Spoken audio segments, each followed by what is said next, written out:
And it's time to muck the week, and what a busy one it's been.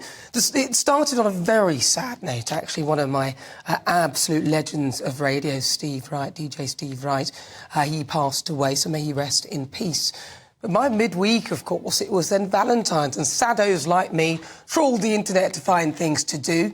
Keir Starmer's sutra popped up, a joke from Conservative HQ.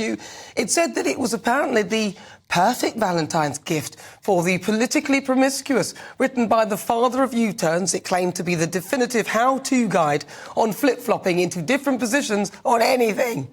Only available in paperback and spineless editions. Hilarious.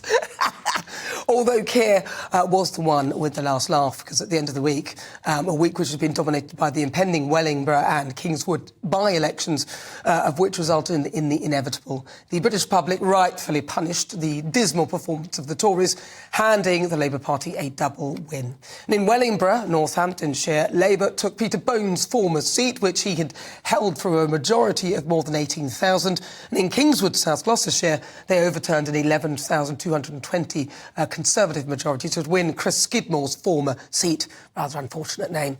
Turnout was almost half it was previously, but the real winner was the Reform Party, who established themselves as the third party, ousting the Liberal Democrats, whose leader, Ed Davey, appears to, well, be keeping a very low profile after the Post Office debacle and his repeated calls for others to resign.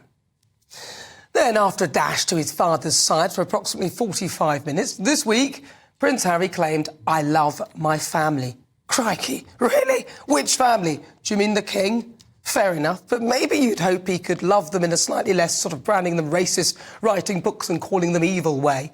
I mean, how bad does Meghan look now as well? Will she go and see her dad? Some people may be able to overlook their behaviour selling out their own family for cash, but I'm afraid I can't.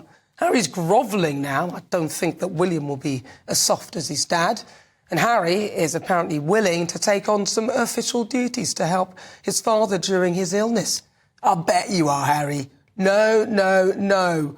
Rule number one, Harry, never bite the hand that feeds, and that's us when it comes to the royal family. And whilst your dad might be able to forgive and forget, we'll forgive, but forgetting is a whole different ballgame, and one you clearly can't play, so why should we?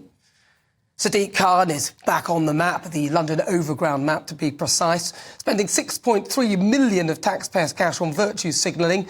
Instead of putting the money into making the lines run better, he's come up with new names for them: the Lioness Line, the Mildmay Line, the Windrush Line, the Weaver Line, the Suffragette Line and the Liberty Line. Hasn't he got a knife crime epidemic on his hands? Actually, make that a crime epidemic as well. London is literally falling apart, and this is what he's doing. This has to be a joke. We've had the very suspicious death of Alexei Navalny. Apparently Putin had nothing to do with it. Interesting. Remember Prigozhin and that mysterious private jet that exploded with him on board? But then on a lighter note, ITVs this morning have decided against using Alison or Jodie. The latter couldn't spell pineapple. Instead, they chose to go with Kat Deely to replace Holly and Ben Shepherd to replace Phil. It's been a mucky old week.